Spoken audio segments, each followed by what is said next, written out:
Locked On ACC is live from ACC Kickoff Media Days. We are going to hear from Commissioner Phillips for the first time since the House settlement and since the executive order on NIL.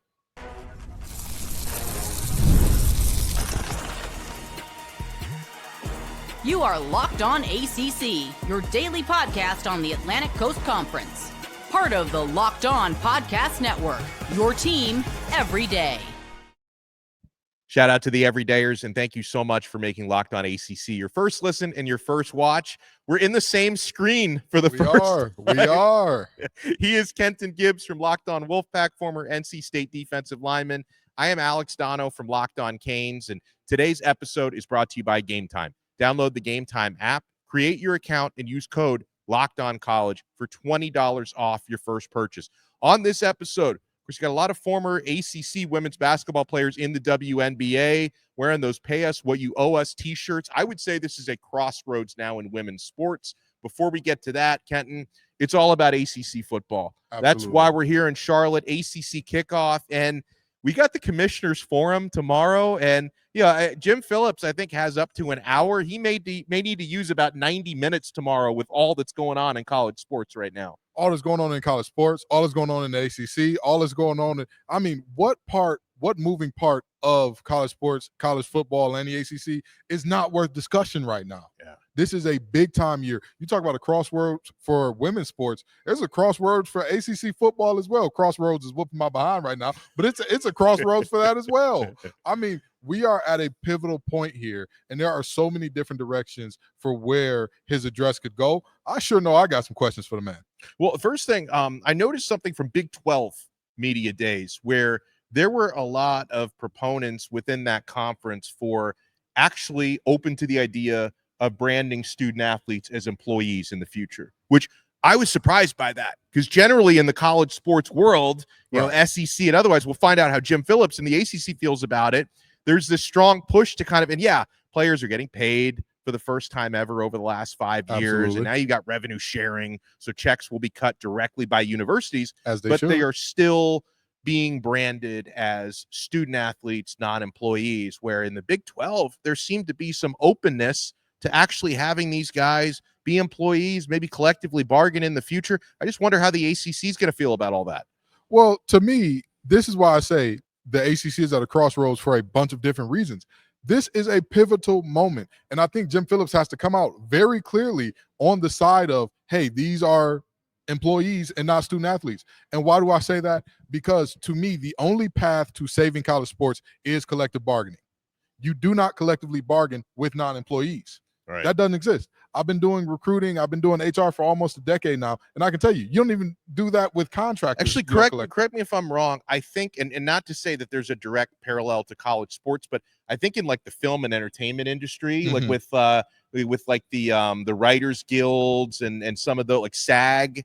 I don't know. And again, I don't know if that's going to directly correlate to college sports. I think it is possible to collectively bargain without being an employee, but it's murky waters we're getting into. But the difference there is they have unions. Yeah. There's the SAG union. Right. There's no players union. Right. So if these players can become unionized while under the umbrella of student athlete, that's possible. But remember, that's what Northwestern sued about all those years ago, the ability to unionize. Right. So for me, I think that if they can unionize, fine. But I think that the more clear, the direction that leaves out all of the opaqueness and all of the murky waters is saying, hey, you all are definitively employees, okay? Yeah. You all are definitively employees. Let's sit down at the bargaining table. Let's figure this thing out, as opposed to still trying to hold on to this archaic term that was invented to deny a young man with a serious brain injury workers' compensation.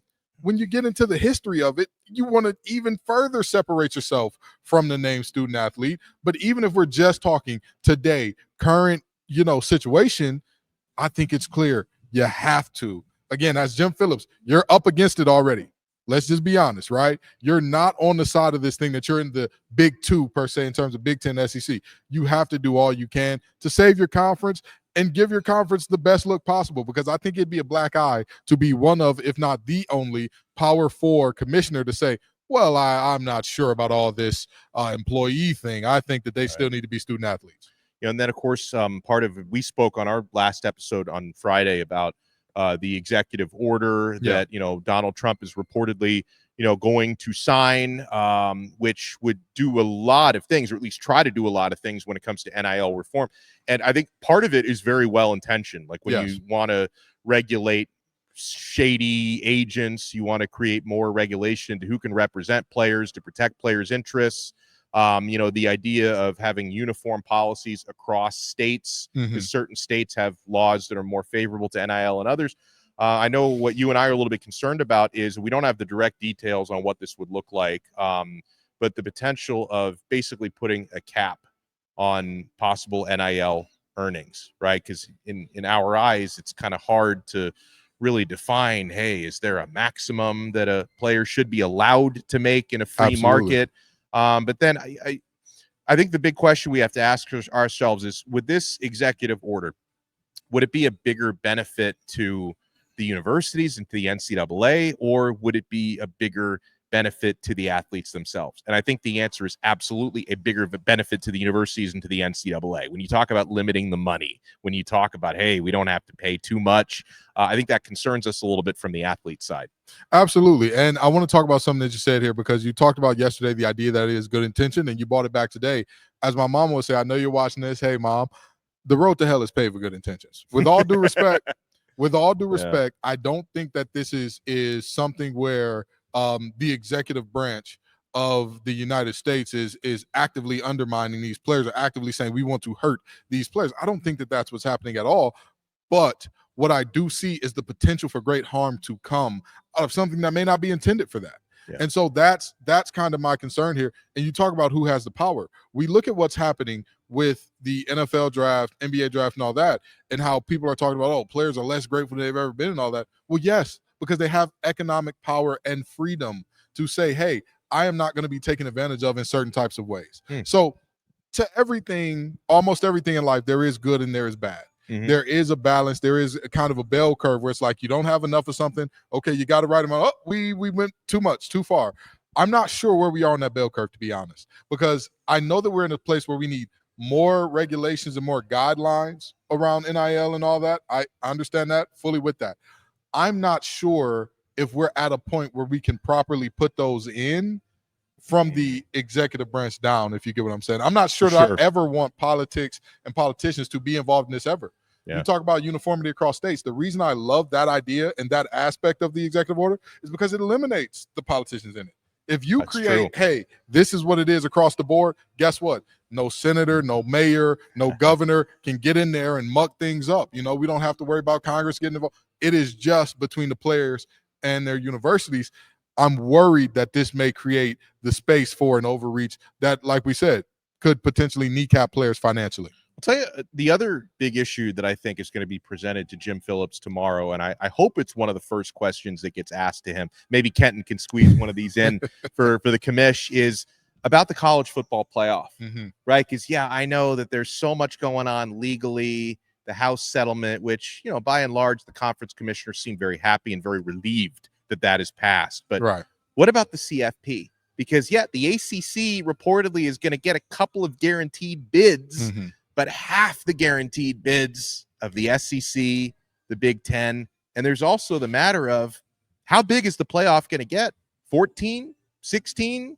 Where does it stop? Where should it stop? You want to keep it locked right here. We're only getting started. We're live on location in Charlotte at the, what is this? The Hilton Charlotte Uptown. Yes, sir. Hilton Uptown, baby. ACC Media Days. Keep it locked right here to Locked On ACC. Oh, folks, I know you're already keeping it locked to Gametime. This is the only ticket app that Kenton Gibbs and I use because we're getting the best deals. We're getting the best features, and we've all been there, KG. You log in early. You wait forever for concert tickets to go on sale, only to lose your spot for a show that you've been dying to see. Live music should be about making memories, not dealing with the stress of ticket shopping. That's where Gametime comes in. Gametime makes getting concert tickets faster and easier than ever. Prices actually drop as it gets closer to showtime, and you could save up to 60% with their killer last-minute deals. This came in very handy for me. A few months ago, I bought tickets to a supposedly sold-out AC/DC concert. Was not sold out on Gametime, and I got the best prices. Also, got a panoramic view from my seat in the app before I bought. There are no surprises at Gametime. And also at Gametime, the price you see is the price you pay. no hidden fees. To take the guesswork out of buying tickets with Gametime. Download the Gametime app, create your account, and redeem code LOCKEDONCollege for $20 off your first purchase. Terms apply. Again, create your account and redeem code LOCKEDONCollege, all one word, LOCKEDONCollege for $20 off. Download the Gametime app today. Last minute tickets, lowest price guaranteed. Thank you for making Locked On ACC your first listen.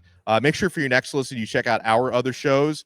Kenton, of course, and Grayson Boone host Locked On Wolfpack. So NC State Day is Thursday, correct, Kenton? Yes, sir. It's the last day. They're keeping us around here till the last day. Now, what are you going to ask Dave Doeren? What's the burning question? I mean, it's always tough asking Doeren questions because every time I ask him a question, you may know this, a lot of people may not out there listening. He always says, "Hey, Gibbs, how you doing?" Hey, I'm doing a job right now, Dave. I'm doing a job. I'm doing something important. You played for him, so you got a special bond. Absolutely. That's my guy. But I think that the biggest question would be, how do you bounce back after a disappointing last season? Yeah. You spent all that money in NIL, and that's one of the reasons that I tell NC State fans all the time. The money is there. The effort is there. The execution just wasn't last year. You see Grayson McCall go down with an injury early in the season multiple times. Then freshman C.J. Bailey has to step in. The kid was slow dancing at prom a few months before the season starts, and now he's your starting quarterback. Yeah. You're always going to be in a tough situation when you think I've got a multiple-time conference player of the year coming in, and then he gets hurt. So kind of how do you bounce back from a year where expectations were so high? Obviously this year, the expectations are in the basement. And, it's not that same type of thing, but how do you keep team morale up from year to year with such a thing happening? Yeah, so Kenton hosts Locked On Wolfpack. I host Locked On Canes, and so where should I start with Mario Cristobal? Because I got my list for him, right? I mean, I want to ask him what Carson Beck has been up to for the last couple of months because he wasn't cleared to throw during spring football. Yep, I want to ask him about that defense because, and you got your great question for Dave Doeren about how do you manage your season and expectations. Like the expectations at Miami are super high. Always. But they've got to fix the defense that cost them an ACC championship game appearance last year. I mean, to say that defense cost them an ACC championship appearance is lowballing it because I think that cost them a playoff appearance. I think it cost them an ACC championship appearance. And let's just be honest with the way things shook out, potentially a spot in the national championship. Let's just be very honest about that, right? If you've got Cam Ward firing at his highest clip and then the defense that's at least serviceable next to him, you were going to be okay. But, if I were you, the question I would want to ask to Mario Cristobal is just very simply, what does it take to put it all together? On paper, everything is there. On paper, everything is there for Miami. You talk about continuity.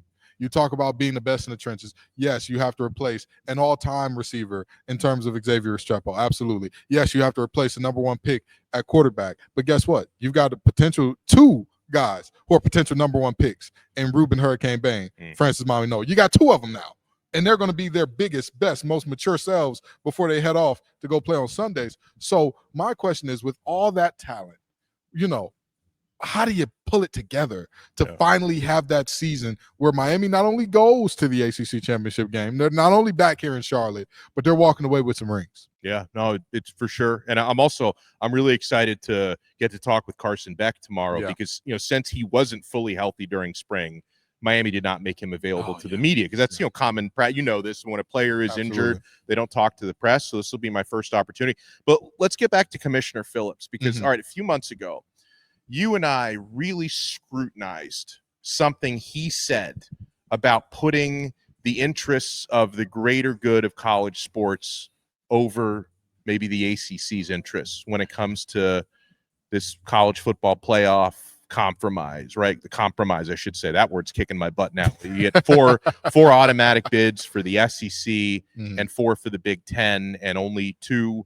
auto bids for the ACC and the Big 12. And so, we were critical. And listen, I'm open to the idea that maybe we were unfair. Maybe we took him out of context a little bit. So maybe he'll have an opportunity to clarify that tomorrow. But, giving off this impression that you're settling for less for your own conference when, in my view, your job as the commissioner is to fight for your own conference, even if your needs may be a little bit unreasonable to the others, that you fight for your interests over the interests of the greater good. I feel like that's part of the job description. That's how you start a bargain, right? So That's something that Coach Phillips, I would imagine, is going to be, or not Coach, Commissioner Phillips is going to be asked to clarify tomorrow. Well, see, you don't know Jim Phillips like I know Jim Phillips, because he's going to hit you with the politician answer.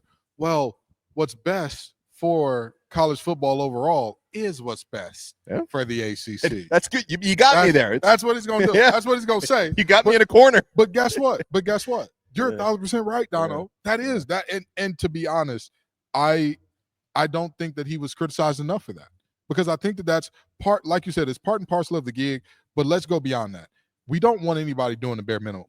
Yeah. I don't want the leader of my conference doing just enough for me to say, you know what, he did fight for the conference that one time. Yeah. I want a your mark that's always talking about how good we are and how we're being sold short all the time. I want that. Yeah. I want a Sankey that even when I'm at the top of the mountain, I want more.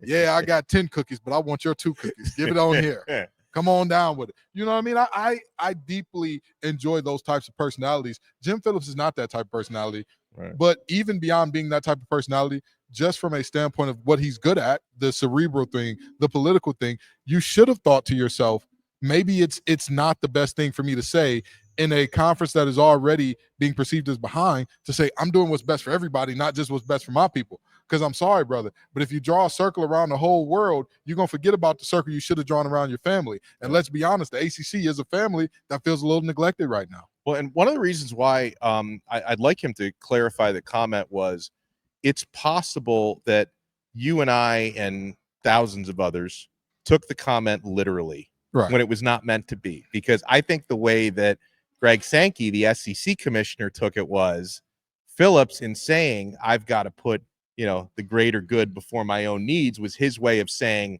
how come the SEC and the Big Ten aren't doing that? That it was tongue in cheek. Yeah. So again, I don't know, because when you read those words on a page, and even when you watch the video clip of it, it might have been a subtle jab. I initially took the comment literally, but I'd love to hear that comment clarified, because I don't think Greg Sankey took it literally. I think he took it as a shot. But you know what? That's what I mean by, for all of Greg Sankey's faults, that's one thing that I would never give him, or that I would never take a shot at him for. He is somebody that's always looking like, you're right, how is it going to affect the SEC? You're right. Yeah. How are my boys going to be handled out of this? He doesn't give a rat's behind about nobody else. He just doesn't. He doesn't care about the Big Ten. He doesn't care about the Big 12. No, but sir. Honestly, that's how he should be. If you're doing the budgeting for the Donno household, you don't think, well, what does Kenton need? We're good friends. I'll tell you, you're fourth after I get through me, wife, and my son. You're fourth on the list, and I appreciate it. I appreciate the consideration. But do you see how he said it's him, wife, child first? Yeah, that's what it is. You got to draw that circle around your family. And right now, the ACC feels a little left out, because Sankey can take it however he wants it. And you know what? Maybe we have interpreted it incorrectly. Yeah. And he did mean, hey, they're not looking out for, the nation's best interest and college football's best interest. They're looking out for their own. If he did mean that, that is the one way that I will say, my fault, OG. I'm sorry. And if he did mean it that way, I kind of like it, because it's a little saucy. Yeah, but that's the thing. Jim Phillips has never been a saucy guy. You know what? No, last year, now the ACC ended up, I think, entering into a pretty bad settlement. But you remember last year when he was talking about the lawsuit? Yeah, he did. Now they ended up kind of giving everything to Florida State and Clemson that they wanted. But at least when he talked about it, he was a little saucy. Well, I'm going to tell you this much. If you're going to walk it back like that, don't even put the sauce on there. Just give me dry rub. Don't give me the sauce to strip it away at the end. What's going on there? Dry rub. I will say this. Jim Phillips did get saucy then. I'm not sure if he's being saucy now. And maybe my character, my character assessment of Jim Phillips is off, which then the framing of how I see things he says is off. But I truly believe that he's that guy that just tries to be, I just don't want to hurt anybody. I just don't want to do wrong by anybody, which is like, hey, buddy, I'm sorry to tell you, but in your quest to not do wrong by anybody else, you're doing wrong by Miami, by NC State, by Boston College, Cal, Clemson, Duke, all of the ACC. That's who gets done wrong when you're not fighting for your guys. Yeah, and so, for those, and obviously we got a lot of our listeners and viewers who are, big-time ACC followers. You've probably seen Jim Phillips press conferences before. So this is one of those if you know type of things. I wonder if we're going to get seminar Jim or saucy Jim. Because sometimes you get seminar Jim where it's like, gosh, he's been on the podium for an hour. I feel like I've been here for 4 hours, or I was at the Commissioners Forum last year. I was thoroughly entertained when he's talking about the lawsuits stuff. I'm like, man, I could watch this for a couple more hours. It's like the Avengers.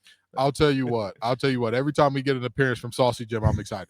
I'm excited because his default is Seminar Jim. Yeah. And with all due respect, if that's going to come out, give us the blankets, give us some pillows, and we'll just kick our feet up on press road. You know, Miami's the first team after them. Yeah, so they are. We can give you some time to get rested and, you know, get ready for your guys to come on out there, because I'll tell you, Saucy Jim is the only Jim we want to see. Right now, we don't need somebody that's going to be, I get it, being measured is important in these turbulent times, but we also need somebody that can be that salesman, that can be that motivator, that can get folks riled up to say, you know what, I'm fighting for the ACC. What are you doing? Yeah, so like from tomorrow early morning, I'm just going to be like kind of shadowing Mario Cristobal, and the reason why is because if there is any Cuban coffee to be found in Charlotte, it's going to find its way to wherever Mario Cristobal is. He's got a gravitational pull, because people know, you know, he lives on and I'm a big fan of strong coffee. I love the Cuban cafecito. I just spent like 6 weeks in Italy. I was drinking espressos like 3 times a day over there. Right. So if there is any colada, any cafe cubano in this entire state of North Carolina, it's going to find its way to Mario Cristobal, and I'm going to be begging for a couple of drops of that tomorrow. Well, we may have to check on your blood pressure for the misses and the kids. Yeah. But no, Mario Cristobal is going to be very exciting as always. I don't think he has a political side to him. I don't think he has that boring. No. You know, you could ask him about the most mundane thing, and his personality will bleed out. The funny thing about Cristobal is like he gives you coach speak answers, but in like a really eloquent way. Yeah, like it's like, and by the way, Bill Belichick is going to be here this week. I think Thursday is UNC day. He's here the same day as so, but like, okay, so Bill, and I think Bill does it on purpose, because like people, I'm not in Belichick's inner circle, obviously, but I've heard people say over the years, like, yeah, I've got a good friend who used to be on the New England Patriots beat, you know, and Belichick was there, of course, and like behind the scenes, like Bill, really engaging, really talkative, entertaining, but he does this thing, and we'll see if it carries over to UNC, where Belichick's on the podium, like he tries to be as mundane as possible. Right. Doesn't really, so like, Mario Cristobal is never going to give you like an answer to a question that might get him or his program in trouble. Like he's very polished and very careful with what he says, but he's also like, you know, I guess it's all the Cuban coffee. Like he'll give you like, you know, like a political answer, but in an entertaining way, which I can appreciate it, you know? Absolutely. And don't worry, Locked On ACC Nation, Donno was on the Belichick inner sanctum, but he was replaced. Speculation is he was replaced by Miss Hudson. We're not going to get into that. You think she's going to be here? I don't. I don't think she's going to be here. I highly doubt. You know, I really do look at that situation. I'm glad it's died down. I'm glad that it's not a main focal point of talking anymore. But I think we've all hit the point with it, including his camp and her camp, where it's like, it's just too much. You know, we haven't played a snap of football. We haven't kicked off yet for the season, and we're already talking about, is he on the outs with the administrator? So I really do think, of all the teams that you talk about, hey, you're in a very precarious situation here, I think they're in one of the more precarious. I think the only team that would have them beat is the Cal Golden Bears, because, you know, that internal power struggle thing that we've been hearing about, there's no way to quote, there's no way to kind of calm those rumors, you know, nicely. You know what I mean? Like if we ask Wilcox what's going on there, what is the talk around town with potentially having, you know, Rivera take over more power or take a more active role, what does he say that calms people down, right? Like is if he's aggressive and he's like, there's none of that going on here, that's nonsense. Now you sound intimidated. If he sounds very calm, hey, whatever happens. Now it sounds like that's an open admission that I'm afraid of this thing. I think he'll be calm, but he'll be like, oh no, we have a great relationship. You know, we work together. It's the only thing you can say. I mean, whether you believe him or not, it's up to you. Yeah. So there's lots of very interesting storylines coming on in here. And I'm going to tell you, I can't wait to get my hands on those ponies. I can't wait to talk to SMU. I wasn't here last year for their first ever, but I'm even more excited to be here for this year, as they're coming up tomorrow as well. I am super excited to chat with them, because I want to know, how do you follow this up? You go from 11 wins, conference championship game, in the American Athletic Conference, and then you go to 10 wins, conference championship game in the ACC and playoff appearance. Yeah. How do you even follow that? Yeah, he's like the last 3 years, he's been arguably the most successful coach in college football, just, based on the situation and the talent level. All right, so here's what we're looking at, by the way, for tomorrow and the 3 days or the 2 days that follow Tuesday. So on Tuesday, Commissioner's Forum with Jim Phillips. We discuss some of the things that may come up there. Miami, SMU, Stanford, Cal, and Virginia. That's all on Tuesday. Wednesday, Florida State, Louisville, Syracuse, Pitt, Georgia Tech, Wake Forest, and then Thursday will be the final day out here with 6 teams: Boston College, Virginia Tech, Clemson, conference favorites, Duke, North Carolina, and NC State. Outside of the teams, of course, ACC, we cover all the teams, but we also, we Locked On Canes and Locked On Wolfpack. Outside of the teams we specifically cover, who are you looking forward most to seeing this week? It's definitely SMU. Yeah. Definitely SMU. You know what's so interesting? SMU was coming off 11 wins, bought a quarterback to ACC Media Days last year. That quarterback ended up getting replaced. Preston Stone. Yeah. So the question, obviously, for Kevin Jennings, yeah, how do you not end up in a similar situation? Yeah, right. What do you do? Is it like the Madden curse showing up here? Is it and even beyond that, is that a positive or a negative for you as a quarterback to feel like, hey, I can be replaced? An all-conference guy was replaced by me. That's right. I could be replaced. I've got to be on my P's and Q's. Is it, does it add some uneasiness, or are you that type of competitor that's like, I love it. I love waking up in the morning knowing it's either hunt or be hunted. It's either kill or be killed. I would love to know that answer from Kevin Jennings. Yeah, the other team that I'm looking forward to seeing is Florida State, because it's night and day from the situation a year ago. Yeah. They came in here defending conference champs. Yep. Almost unanimous media picks to repeat as conference champs and get to the college football playoff and all that. Florida, I get it. Like the Florida State players last year, they're all, wearing their fine Italian suits and they're walking around like they own the place. Yeah. So it's like, it's a much different scenario. You come in here after 2-10, and obviously, Tommy Castellanos, who's going to be here, was on a different team last year. He ran the ACC at Boston by himself. And so, but it's going to be a much different tone because, and not saying that they weren't, because I talked to all the Florida State players last year, and they handled the media great. But it's Absolutely. like, they had a different swag last year coming off of 13-0 than what they're going to have this year. And of course, there's going to be a lot of questions about what the hell happened last year and what are you going to do to make sure that doesn't happen again? Absolutely. And you talk about box office when he gets in front of a mic. Thomas Castellanos. Yeah. Does he always say the right thing? Does he say a thing that's not going to piss somebody off? Absolutely not. Absolutely not. But is he going to say something that's going to be clippable? That's going to be, that's going to draw headlines. That's going to draw attention. It's for sure a thing. But like you said, it could not be more polar opposite situations. Conference champs, 2-10. Yeah. And even beyond that, you talked about fine Italian suits. For those of you who don't know, Donno is from Italy. That's where his bloodline runs. I couldn't even afford one of those Italian suits. You talk about an Italian suit. He knows an Italian suit or two. Okay, so he knows. But in all seriousness, you do kind of have those questions of how do you bounce back? Yeah. You have been to the highest of highs, then immediately followed by the lowest of lows at a program that historically their lowest of lows is what, 5-6 wins, maybe 4? Yeah. And you get 2?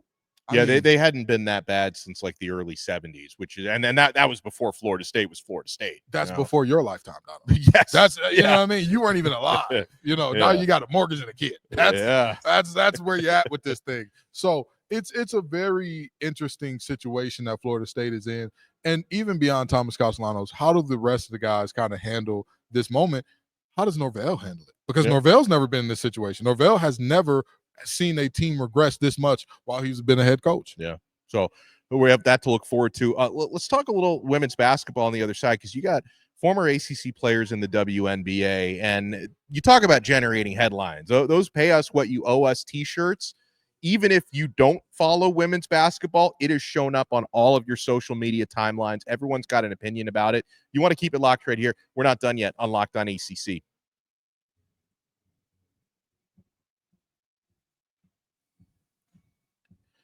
So, Kenton, this is a tough story for me to cover because I've got like the capitalist angel on one shoulder and just let's call a spade on the other shoulder. Right. So like, all right, so the WNBA, and I feel like the league the last couple of years has been hotter than it's ever been. Absolutely. Caitlin Clark, the polarization that comes with that, Angel Reese, the little perceived feud that they've had. Like, I've watched more WNBA games the past 2 years than probably the previous 20 years combined.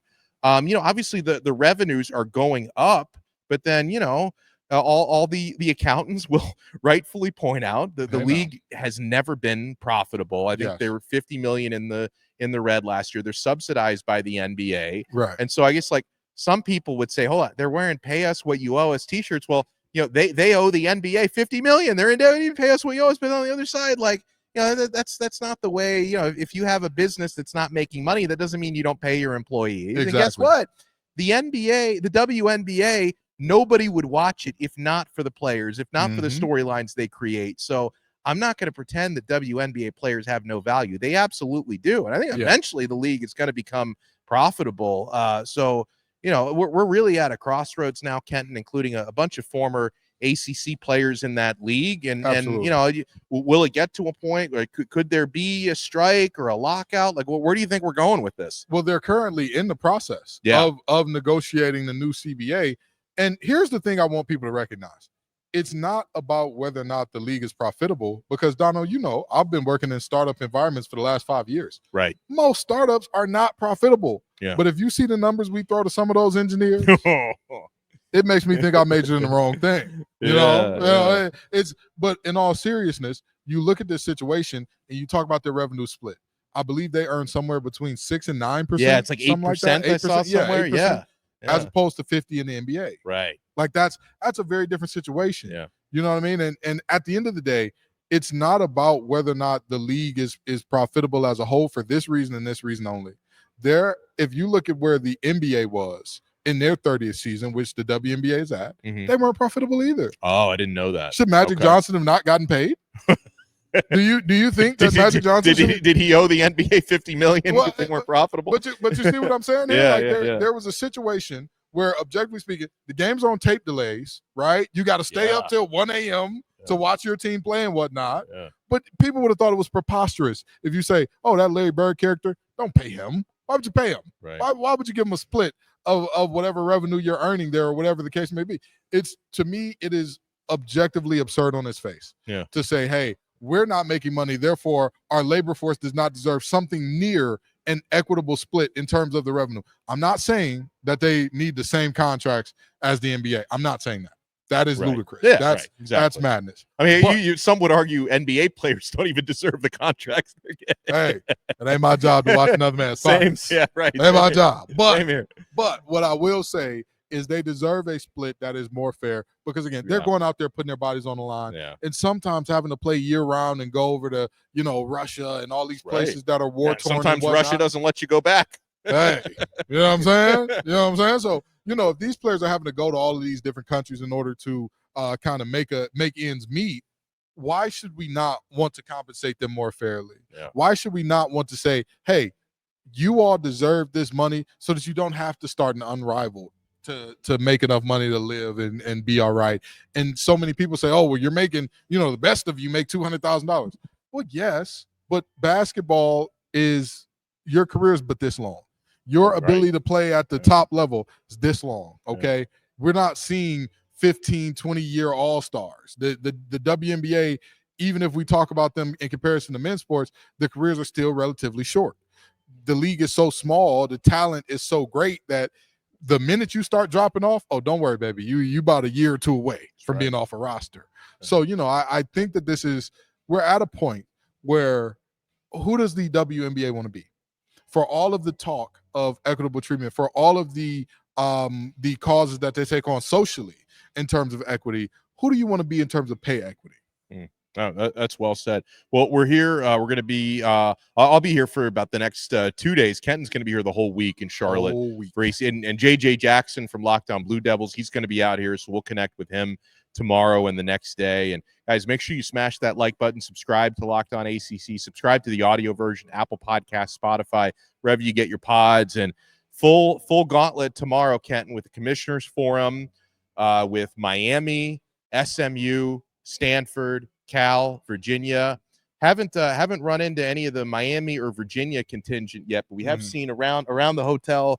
We've seen some folks from Stanford and Cal. Have you seen any SMU walking around? I haven't seen any. Haven't seen them either, right? I haven't seen any SMU, but like I said, I want to see some SMU. I want to see some SMU. Free Sherwood Blunt, okay? He was just ahead of the game. Maybe he'll be here. Free him. Free. His daughter graduated from Virginia. So oh no way! His daughter's a UVA. He'll be here with the UVA. You know what I mean? We got free them. Free the guys. We'll talk to you again next time on another episode of Locked On ACC. We're part of the awesome Locked On Podcast Network. Your team every day.